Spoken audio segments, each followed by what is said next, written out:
Preciso de CRC para abrir o meu escritório, mesmo no início, não atuando com as atividades que exige? Tem alguma alternativa?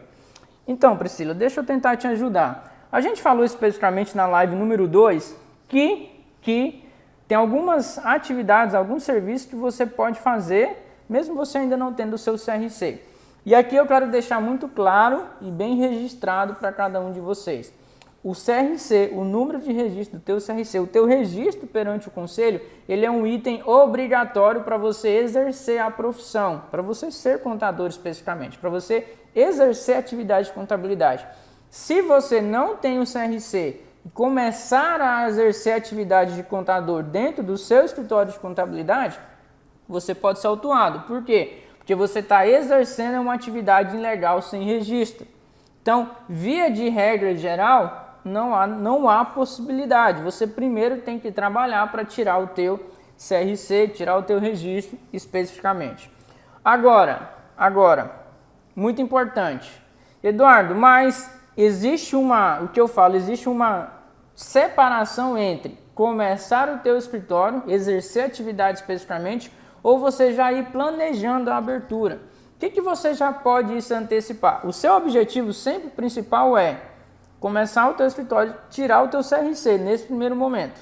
Mas você já pode ir exercendo alguns passos antes, para quando você começar a abrir, quando você tiver o seu CRC, você já vai estar especificamente muito mais adiantado.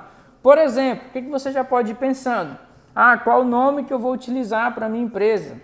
É uma opção. Por quê? Porque eu vejo muita gente primeiro tirando o CRC e depois todo esse trâmite, esse processo de você criar o teu escritório, ele demora alguns dias, né, ou alguns meses. E você acaba perdendo tempo. Então você já pode ir adiantando. Como?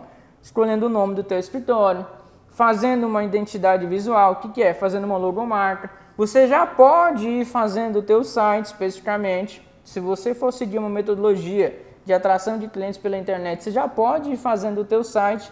Isso você já vai ganhar alguns meses de tempo. Eduardo, eu posso escolher nome, fazer logomarca e fazer site mesmo ainda não tendo o CRC? Claro, você ainda não está exercendo a profissão de contador especificamente. Você está só criando o teu CNPJ. Eduardo, eu posso abrir um CNPJ ainda, mesmo não tendo o CRC? Claro que pode. Você não pode exercer a profissão especificamente, mas você vai precisar, pode sim fazer esses processos iniciais. E uma alternativa que eu dou para quem ainda está tramitando para tirar o CRC é trabalhar com algumas atividades que não necessariamente precisa ser contador para isso, como por exemplo, imposto de renda na pessoa física. Não há necessidade de você ter de você ser contador registrado para você exercer, para você auxiliar as pessoas a fazerem imposto de renda. E por que isso é importante? Isso é importante porque você vai criando relacionamento. Então na live número 2, eu falo muito mais aprofundado com isso. Qual outra atividade que você já pode ir exercendo? Você pode ir ajudando microempreendedores individuais. Aquela pessoa que vai fazer uma declaração, aquela pessoa que está em processo de tramitação. Deixa eu ver aqui. Travou? Se travou, coloque para mim aqui. Se voltou, manda aqui pra gente, porque é a internet. Travou? Manda aí se travou. Se voltou, vamos esperar. Se voltou, a gente volta. Espera um pouquinho, vamos tomar uma água, o Instagram ajudar, tá funcionando. Então vamos lá. Então, você pode ir ajudando microempreendedores individuais, fazendo aberturas de e-mail, fazendo declaração de microempreendedor individual. Você pode ajudar esse pessoal. Outra coisa, outra alternativa, você pode ir fazendo folha de doméstica, assessorando esse pessoal com a folha de doméstica. Com isso, não é para você não vai pensar simplesmente só no faturamento que você vai ter. Você vai pensando no relacionamento, você vai conhecendo pessoas, você vai fazendo imposto de renda, você vai conhecendo o MEI, que quando esse MEI precisar fazer uma abertura, fazer um processo de alteração e crescer, ele vai lembrar de você. Então você já pode ir exercendo algumas dessas atividades sem necessariamente ter o registro. Por quê? Porque essas atividades não são exclusivas de contadores. Qualquer pessoa pode executar. Então é uma alternativa aí que você tem para começar, tá bom? Uma alternativa. Se você quer fazer pergunta, não coloque nos comentários, é importante, tá? Coloque na interrogaçãozinha que para mim é melhor para eu ir escolhendo aqui especificamente. Vamos lá. Eu não pretendo exercer atividade contábil, mas deve ser na dúvida quanto à Constituição. Exatamente. A Constituição você pode até fazer você pode até fazer o processo de adiantar o processo de Constituição, porém você só não pode exercer a profissão. Se você exercer a profissão, não há possibilidade que o CRC pode especificamente te autuar. Vamos lá. Quem é aposentado por invalidez pode abrir MEI? Então, essa é uma pergunta um pouco mais técnica, né, relacionada à parte de folha de pagamento, mas vamos pensar o seguinte, eu não sou muito a pessoa capacitada, porque eu não sou advogado previdenciário, mas vamos partir pelo pressuposto da legislação geral. Se a pessoa está aposentada por invalidez, possivelmente é porque ela não pode exercer atividade laboral. Por exemplo, sofreu algum acidente, ele entrou com pedido de aposentadoria no INSS porque ele não consegue mais trabalhar. Então, partindo desse pressuposto, não faz muito sentido essa pessoa abrir um MEI, sendo que ela mesma, na aposentadoria dela, disse que ela estava inválida. Então, eu acredito, não vou dizer que eu tenho a certeza, porque não sou advogado capacitado para responder isso, mas eu acredito que, caso ela abra um microempreendedor individual e exerça a atividade, pode ser que ele perca a aposentadoria, porque o INSS pode questionar, mas você não está inválido, incapaz de exercer atividade laboral? Então, se você está incapaz de exercer atividade laboral, se você abre um MEI, você está demonstrando que você não está incapaz. Então, eu acredito que não poderia, não existe na hora de abrir ser barrado, tá? Isso não existe. Mas há um risco de você abrir especificamente e depois perder a aposentadoria, porque o INSS pode alegar que você não está mais incapaz. Mas, falando agora, tecnicamente do processo de abertura, você consegue abrir o MEI normalmente. Você só não vai, agora, você pode correr o risco de perder a sua aposentadoria. Essa orientação que você essa orientação que você vai ter que dar para o seu cliente. Se eu abrir o meu escritório, pagaria alguma coisa mesmo não tendo faturamento? Então, contabilidade você não vai pagar porque você vai ser a sua própria contabilidade, né, especificamente. Então, óbvio que pelo menos o honorário contábil você não vai pagar. Existem alguns custos que você vai precisar ter, que vai existir, que é um custo de toda a empresa. A primeira delas é o alvará de funcionamento no seu município. Por quê? O alvará de funcionamento está sempre acondicionado à abertura do CNPJ, ativo ou inativo. Então não tem a opção de ativo sem faturamento. Se você está ativo, é igual uma empresa normal. Mas a minha empresa está ativa e eu não estou tendo faturamento. Isso não te impossibilita de você pagar. A incidência das taxas de alvará de funcionamento que todas as empresas precisam pagar é independente se tem faturamento ou não tem. Eduardo, eu não tenho faturamento. Mas aí a pergunta que a gente se faz é, você está inativo, você quer fechar a sua inscrição municipal para não ter mais a cobrança da taxa? Não quero. Não, então você vai continuar, porque na prefeitura só existe a figura de ativo e inativo, não existe a figura de ativo com faturamento. Agora, especificamente, falando de uma empresa contábil, de um CNPJ contábil, além do alvará de funcionamento, o que você vai ter? Você vai ter uma anuidade no Conselho Regional do seu estado para efetuar o pagamento. Por quê? Atividade de contabilidade é uma atividade regulamentada. Quer dizer o quê? Tem um conselho de classe que é o dos CRCs. Então, a partir do momento que você abre uma empresa, você passa a ter 2 registros.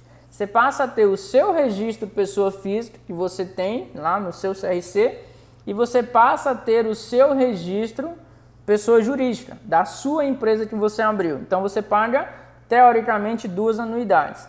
Agora, existe uma discussão jurídica sobre o assunto, que é uma discussão que o CFC já perdeu via judicialmente, porém, tem alguns estados que aceitam, outros estados que não aceitam. Inclusive, um aluno nosso entrou, como é que é no Piauí? Aí ele entrou em contato no estado do Piauí, o Piauí já está seguindo a decisão judicial. aqui no meu estado, já está seguindo a decisão judicial, que empresário individual, ele não paga anuidade no Conselho Regional de Contabilidade.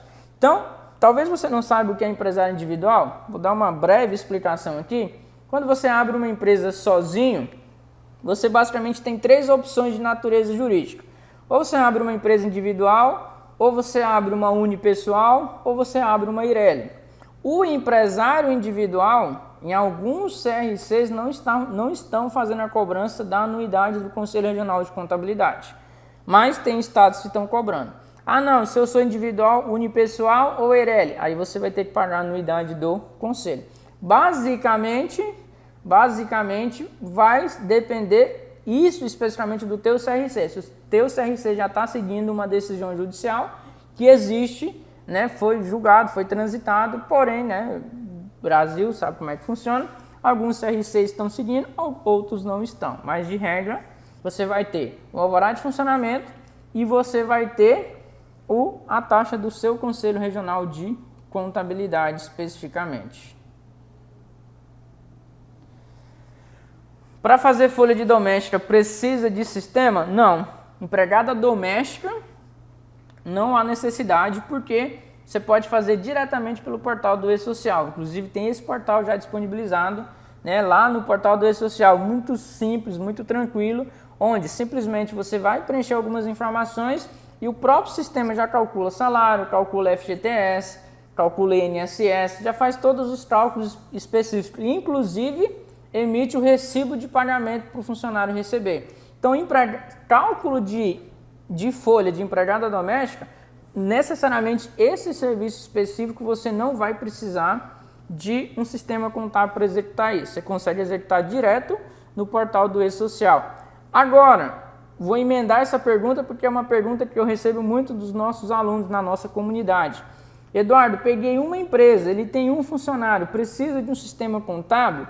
Você vai precisar. Por quê? Porque tem a figura do E-Social. Você pode até tentar fazer na mão, mas se você tentar fazer na mão é muito mais complexo, muito mais difícil e você vai espantar no início. Por quê? Até a gente quando faz uma declaração mensal na mão, uma CFIP, eu falo na mão, sem fazer as importações, é muito mais difícil. Então eu recomendo, se pegou o primeiro cliente, já contrata um sistema contábil. Mas Eduardo, vale a pena contratar um sistema contábil logo no início? Cara, o que eu tenho recomendado aqui, eu vejo muitos alunos comprando, é o Calima. Calima, inclusive, tem até versão gratuita para você já ir se familiarizando, cadastrando nele, conhecendo como que é um sistema contábil. Porém, para o envio do E-Social tem que ser uma versão paga, mas é bem barato. Então eu sempre gosto de indicar, ou indico o Calima, ou indico o Domínio, né, que é um sistema contábil, inclusive é o sistema do nosso treinamento específico, a gente faz quase tudo no sistema Domínio, então são os 2 sistemas que atualmente eu indico aí para literalmente quem está começando. Vamos lá.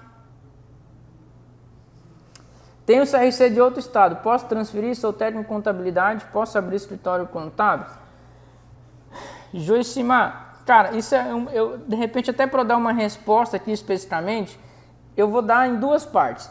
Se você vai prestar, se você abre um escritório contábil, por exemplo, em Goiás, e o teu registro é em São Paulo, você não vai precisar fazer um novo registro. Você simplesmente vai entrar dentro do CRC e comunicar o exercício em outro estado. Por que eu sei disso? Porque eu presto serviço para clientes de outros estados meus, e em cada estado eu tenho que ir lá e comunicar que eu estou exercendo a profissão naquele estado. Somente isso.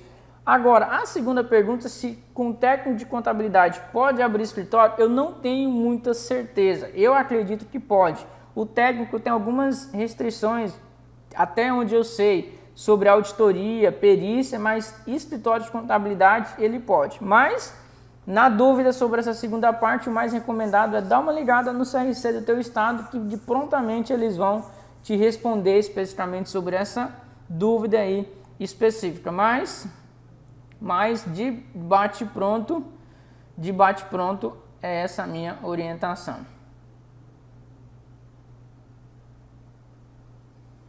Aproveitando que foi citado, para quem está começando, no geral, é melhor empresário individual ou unipessoal? Cara, eu penso o seguinte, se a taxa do CRC, se o investimento do CRC que você vai fazer não for algo que vai pesar literalmente para você, eu recomendaria abrir uma unipessoal, porque a individual caiu em desuso, quase ninguém usa mais a empresária individual. Se você não sabe a diferença de cada um, fica tranquilo que você vai aprender, é muito tranquilo de você entender cada uma. Agora, eu optaria em abrir uma unipessoal. Ah, Eduardo, eu vou ter a taxa do CRC para pagar. É uma taxa anual e logo você vai conseguir clientes, você vai ter que incorporar isso no teu orçamento de qualquer jeito. Agora, se realmente não dá para pagar, aperta muito, abre uma empresária individual para tentar ver se no seu estado não paga a taxa e depois que as coisas melhorar, faça uma transformação para unipessoal, porque juridicamente e tecnicamente falando, a unipessoal ela tem muito mais vantagem do que a individual. Então eu faria isso, essas duas opções especificamente.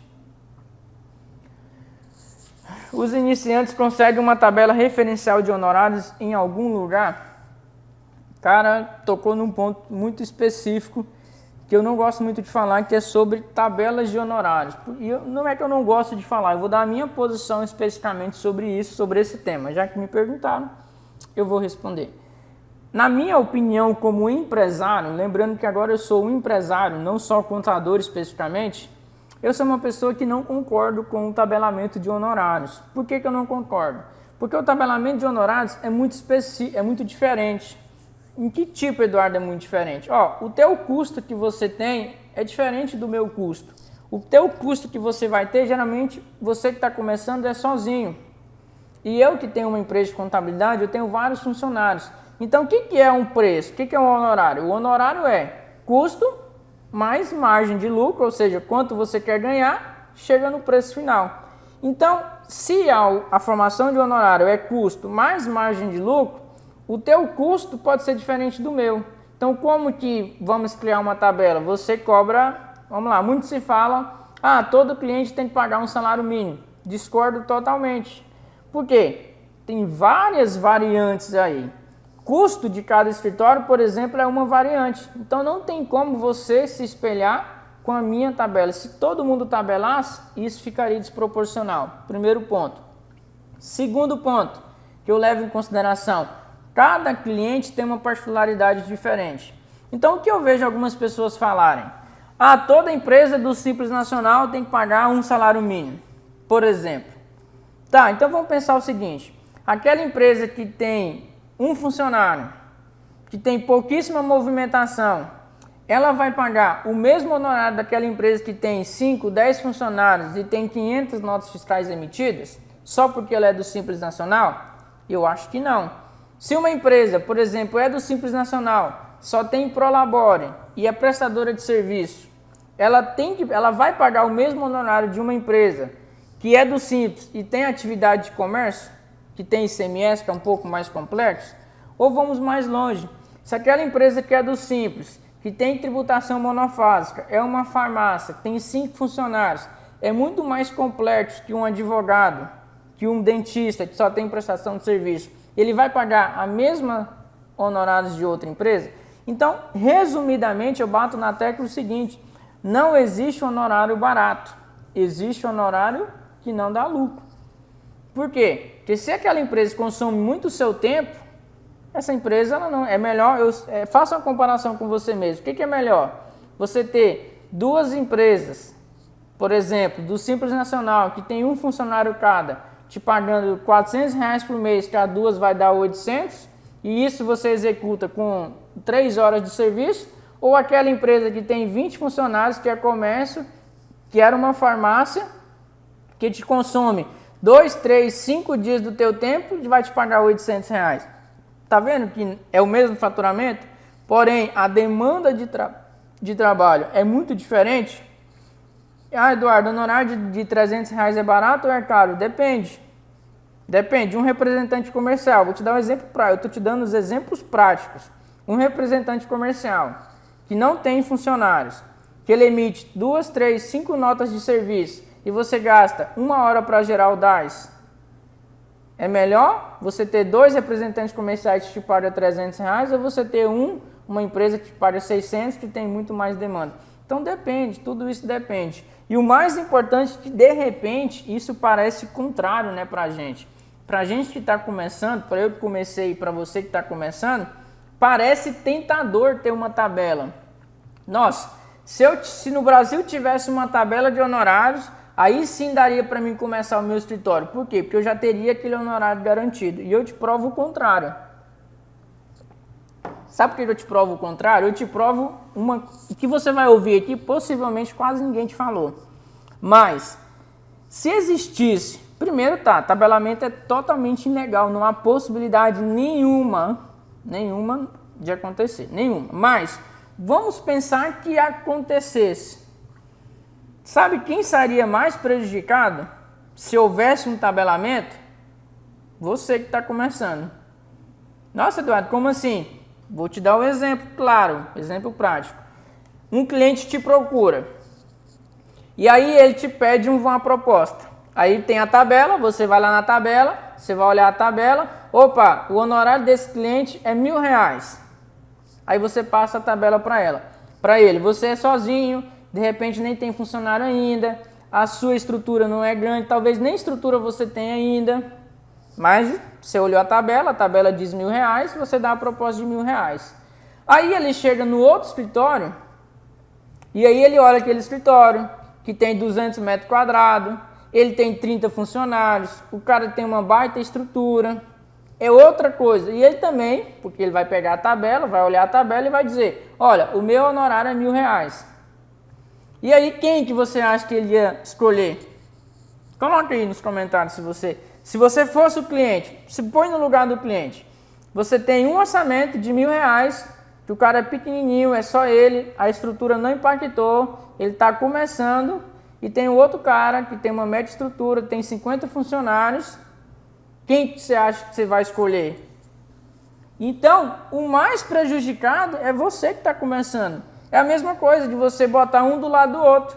Tem um Gol que custa R$20.000 e porque é tabelamento, todo carro tem que custar R$20.000, vai ter um Corolla que também custa R$20.000.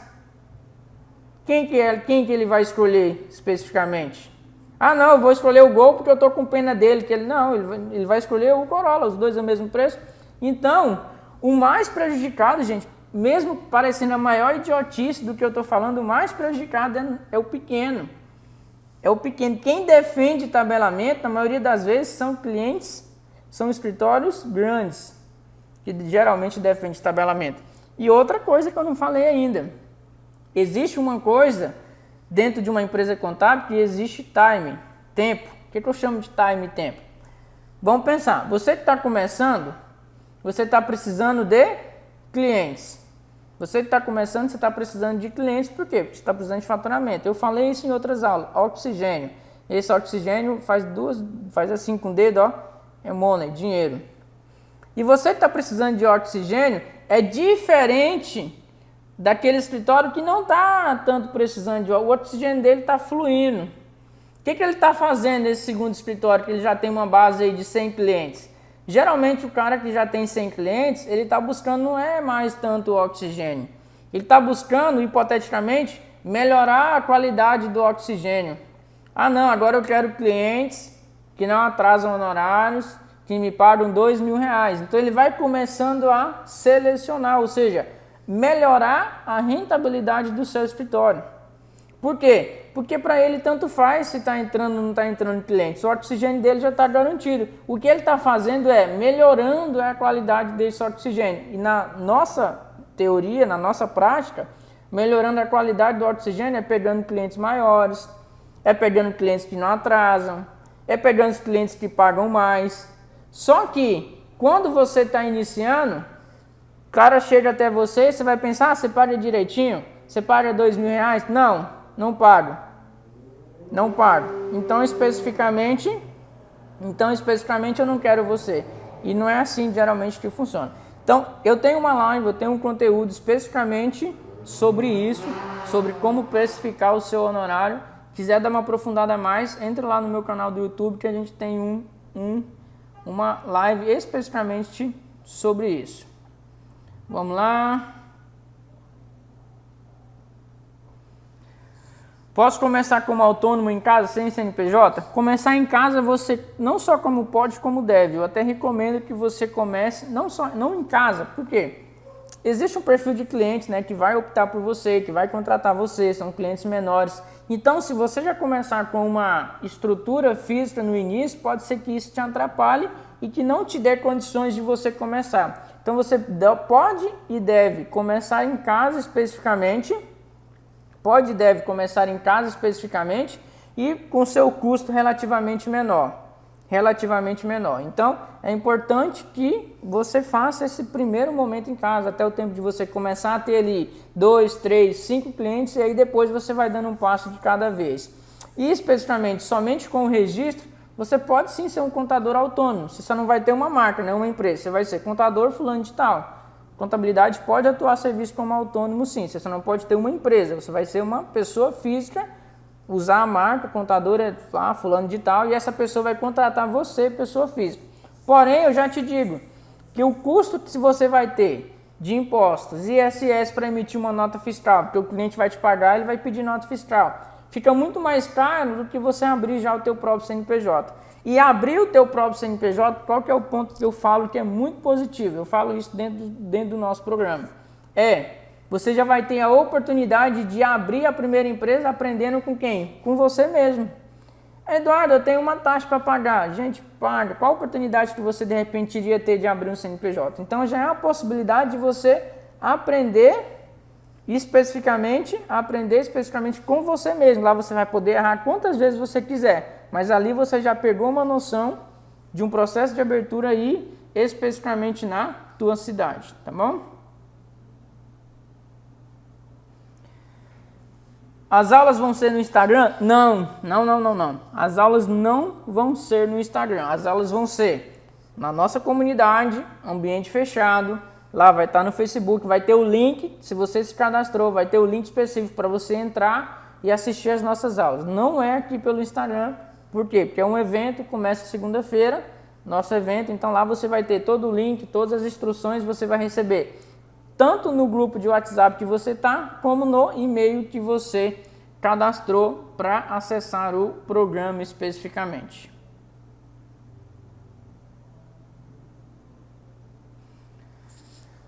Contabilidade de MEI é igual a uma empresa normal? Vamos responder essa última pergunta aqui. O que acontece? Muita gente tem essa dúvida, né? Eduardo, MEI precisa fazer contabilidade? MEI não precisa fazer contabilidade? O que é a orientação? E inclusive é uma abordagem que você vai poder fazer especificamente na hora que você estiver conversando com um microempreendedor individual que está ali começando o teu negócio. Via de regra, o MEI não precisa de contabilidade. Agora, um detalhe. Na hora que ele vai fazer, porque o imposto de renda, existe 2 impostos de renda. Existe o imposto de renda da empresa, é igual a uma empresa normal, que é a declaração anual do MEI. E existe o imposto de renda do sócio, do dono do MEI. Por quê? Se o cara faturou 81 mil reais, não quer dizer que ele, pessoa física, ganhou 81 mil reais. A empresa dele faturou. E aqui eu não preciso dizer para vocês, contadores, que faturamento não é lucro. Faturamento é uma coisa, lucro é outra. Então, ele vai fazer a declaração do MEI dele, de anual, vai informar o faturamento, feita. A declaração da pessoa jurídica está feita. Agora, vamos falar da esfera da declaração da pessoa física. E quando a gente entra na esfera da declaração da pessoa física, ou seja, ele, pessoa física, ele vai comprar um carro, vai comprar um apartamento, e ele, pessoa física, quer comprovar a renda dele, pessoa física, tendo o MEI, qual que é a possibilidade dele comprovar essa renda? De 2 maneiras. Ou ele faz um prolabore recebendo do MEI, só que esse prolabore tem custo de impostos, como imposto de renda e INSS, então geralmente sai caro. Ou ele tem a possibilidade de pegar o lucro que teve da empresa dele do MEI e transferir para a pessoa física, fazer uma distribuição de lucro. E aí que nessa distribuição de lucro, caso ele queira fazer essa comprovação na pessoa física, que surge a necessidade ou não dele fazer contabilidade. Por quê? Aí nós vamos na legislação de imposto de renda. O que a legislação de imposto de renda diz? Caso você, microempreendedor individual, que queira distribuir o lucro para a pessoa física, existe uma parcela isenta e outra parcela que não é isenta de imposto de renda. E como diferenciar isso? A parcela isenta de imposto de renda, você vai pegar a presunção do lucro presumido, ou seja, 8%. Então você vai pegar 81 mil, multiplicar por 8% se ele for um comércio. Esse valor que der é a parcela que a Receita Federal autoriza você distribuir de forma isenta. Eduardo, mas ele teve mais que 8% de lucro. Como que eu distribuo de toda forma isenta? Aí, se ele teve mais de 8% de lucro e ele quer distribuir isso para a pessoa física sem pagar o imposto de renda, como que ele vai distribuir? Aí ele vai ter que comprovar via contabilidade que o lucro dele é maior que 8%. E aí vai entrar a contabilidade normal, convencional, que você vai fazer, receita, despesa, custo que ele teve, igual a todas as empresas. Gente, contabilidade, ela não muda se a empresa é simples, presumido ou real. O conceito de contabilidade é o mesmo. Debitar e creditar, mesma coisa. Agora, se você aí é esse detalhe. Ah não, o MEI não tem como comprovar, ele não tem contabilidade, então a parcela isenta que ele vai distribuir é só 8%. Se ele quer distribuir mais que 8, ele vai distribuir 8 parcela isenta e o restante é um rendimento tributável. Ah, eu não quero pagar imposto. E aí vem a contabilidade. O que acontece? Que como a maioria das pessoas de repente não tem essa informação ou não dá tanta importância, se você explicar para o MEI o quão porque muita gente quer vender contabilidade fazendo com que o cara queira contabilidade. Gente, ninguém quer contabilidade, você aprende isso. Se você quer vender, ninguém quer contabilidade. Agora, a gente tem uma certa dificuldade de expor os benefícios que a contabilidade vai trazer para ele. Então, se você falar para o cara assim, você precisa fazer contabilidade, ele vai falar, não sou obrigado.